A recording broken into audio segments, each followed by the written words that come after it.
When the boat comes in. Hello and welcome to the When the Boat Comes In podcast with me, Chris Watts. On to the next episode then, Cold Comforts. This is probably one of my favourite episodes without Jack Ford. I don't normally like it when Jack isn't in it. I don't find it as much fun. I don't think a lot goes on, but a lot happens in this episode. Of course, the Seatons are unable to get coal as they normally would because they're on strike, the mining family. So they decide to dig at home to get coal. Yeah. And it is a very humorous episode, isn't it? Of course, the other thing about it is that Billy wants to quit university.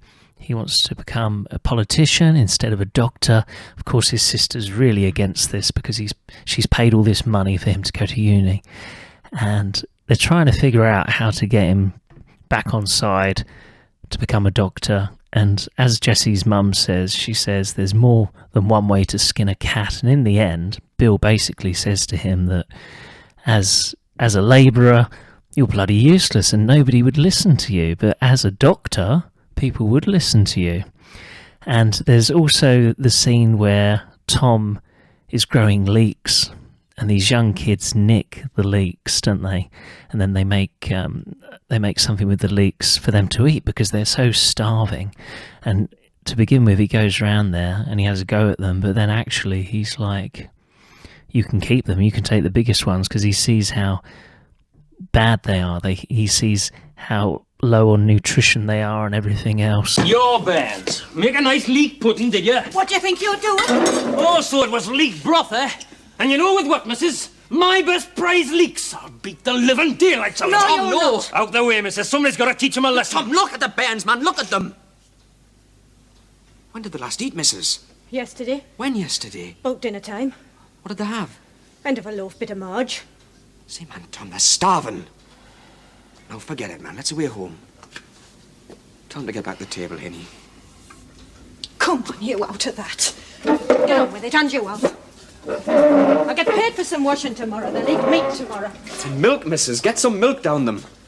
These bands need calcium or they'll end up with rickets. She's doing the best she can, the mum, and she was like, oh, I would have told them off, but... And then obviously they see how bad they are, that they sort of let them off about it. But yeah, it's a very different episode, I'd say, Cold Comforts. I haven't got too much to say about it. That's why I've decided in this podcast I'm going to talk about the next two episodes in order, because I've got a lot more to say about Empire Day on the slag heap than Cold Comforts. But it is nice to see the Seaton family all together. Of course, you got Jesse, you got Tom, you got Billy, you got Bill, you got Bella. Great family, aren't they? Really nice family. But I think it's really clever the way the dad gets Billy back on side to go back to uni and to become a doctor. I thought that was very clever. And as Bella said, there's more than one way to skin a cat. You found some, man. How did you Come and get see, Jessie. Come and see. Hey, Billy, give us a chance. How much, Tom? How much? Why, it's hard to tell. I don't know how thick it is, but it sounds solid enough. There'll be a bucket or two in there anyway. Yeah, we will supply the street. Hallelujah! Hey, man, we found it, man, we found it. Well, I gathered as much. How soon can I have some for the fire, then? Wait, it'll take half an hour for the first bucketful. Be quicker after that. Hey, maybe I could get a shot fire in and blast it out. Come a bit quicker then. Hey, Dad, can I take a bucket full to Elsie Carter? You can take a bucket back to Edinburgh if you like, son. Grand. On to episode 6 of When the Boat Comes In. There's a lot to talk about in this episode. It's one of my favourite episodes from Series 1, Empire Day on the slag heap. So much happens in this episode. Of course, you've got Bill Seaton having his pit accident, and it's terrible the way the mining company try and just give him £100, fob him off with that. But luckily, Jack Ford stops it, and then they're entitled to a lot more money. I thought that was disgraceful, personally.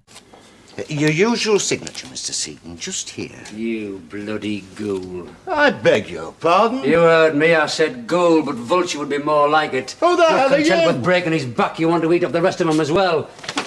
And you've got the nerve to call this a receipt. No further claims against the company. Adequate and sufficient compensation. Freely admit it was caused by my own error of judgment. You very near signed your life away, Mr. Seaton. Give him his money back. Jack, it's £100. Give it back, Bella.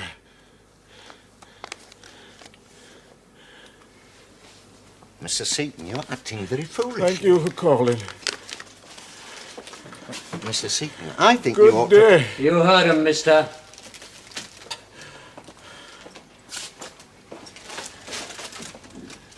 Ever known you turn money down before, Jack Ford?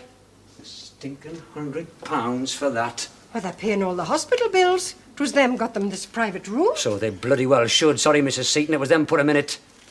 Now, you listen to me, Mr. Seaton. Don't you sign anything till you've talked to your area secretary.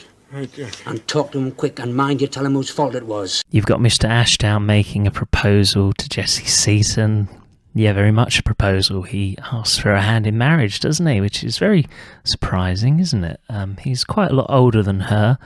Miss Seaton, I see from the school's records that you're 25 years old.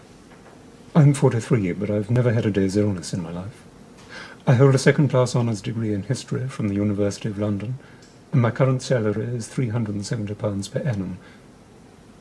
This I can offer you, together with respect, admiration, and, if I may say so, devotion. Miss Seaton, will you marry me? It's quite funny the way Bill thinks he's not a working man. Yeah, he calls him a Nancy, doesn't he, or something. But yeah, he's kind of an oddball in the Seaton family. He doesn't really get it, does he, to be honest? I mean, eventually he does make his way into the Seaton family, and when Bill gets his own corner shop and he's getting into money, he's very happy that Mr. Ashton is in his family because he can advise him on money and going to the bank, etc. But to begin with, they're not really in favour of this. Of course, Jessie goes out with Mr. Ashdown for a meal, a 3-course meal. They're hours, and Bill doesn't believe that they've just been doing that for so long. And Jack comes over, and she isn't there. They had to make up some feeble excuse, didn't they, that there was a meeting at the school. And Bella says, I don't think Jack would have fell for that, which is probably true. I can't imagine that he fell for that one. But then you got the bombshell in Empire Day on the Slag Heap.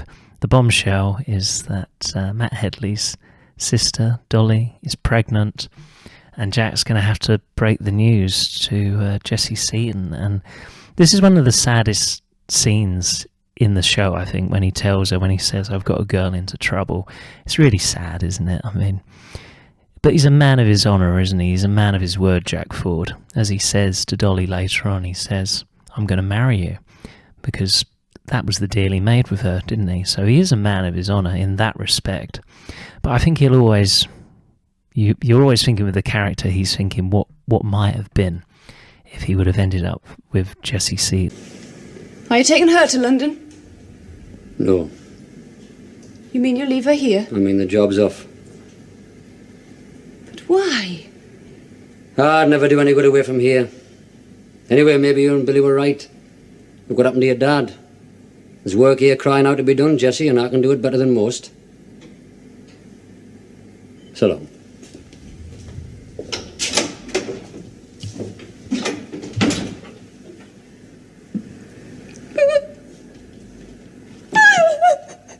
But the best part of the episode for me, or the worst part, I mean, there's a lot that happens in this episode, is when Bill has his pit accident, at the coal pit. It's very sad, isn't it? He loses the ability to walk. He ends up, as he says, being a cripple. That's the way he described it back then, of the era. And eventually he runs a corner shop pretty reluctantly, but it's quite funny with Bill, because to begin with, he doesn't want to run this corner shop. He says, these people, they just count their money all the time, and it'd be awful. And he ends up doing that, which is quite funny. But he ends up being very successful, very more of a capitalist, really. If you're thinking of the era, socialists and capitalists. When he was a miner, obviously, he was more of a socialist. But when he becomes a shopkeeper, he's a capitalist, because he's sort of enterprising, isn't he, and thinking about the money. So that's very interesting as that develops later. But at this stage, he has the accident. It's terrible, but it's even worse the way they were just going to fob him off with £100. You know, I mean, obviously it was a lot of money back then, but it wasn't enough for a broken back, as Jack says, and it's brilliant the way he stops him. And then I love the scene where they go to the pub, and the union, I think it's the union secretary, isn't it? And Matt's having a drink with him, they're talking about the football, and then Jack stands up and he makes it clear that they're not doing their job. And the guy from the union's like, "Are you one of my members?" And he's like, Tom's like, he's a friend, he's doing this for nothing, out of the goodness of his heart. I'm just saying to the lads here, what an awful thing to have happened. Could have been a lot worse, Mr. Crawford. Worse than a broken back. It could have been a broken back and £100 compensation and not a penny more. £100? Are you sure? I was there when it was offered. In the private room paid for by the company. The fella from the company was there too, Mr. Crawford, handing out the money and asking poor old Bill to sign what he called a receipt. I read it, Mr. Crawford. If Bill had signed that, he would have admitted it was all his own fault and the company was giving him that 100 out of the goodness of their hearts. There in that room, I read it, Mr. Crawford. And where the hell were you? No, look here, are you one of my members? No, thank God. Then what the hell's it got to do with you? He's a friend, Mr. Crawford. A chap that's helping me daft and out, while the fella that's paid to help him sits in a pub and drinks beer. Also, during the Empire Day at the school, they hear this horn, which means they're going back to work, the miners. Jessie thinks that they've won, but as it transpires, her dad tells her that no, they didn't win. They're taking back the same starvation wages, as they call it, that they had so many weeks or months ago. So that's a bitter pill to swallow, isn't it? And even Matt Headley says it takes a miner to do something as silly as this. I think he says something along those lines when Jack sees him later at the pub. And yeah, I mean, they didn't cave in, did they, the bosses? And yeah, as it turned out, all that, as Matt says, so many weeks of misery, all for nothing, all for naught, as he says. Why on earth should that thing go off at this hour? Does anyone know? The strike. Well, It must be over. We must have won. How much you get? Nout. Gave us nout. Same wages we struck against 8 weeks ago. I'm bloody lucky to get that. Near the boss's talk.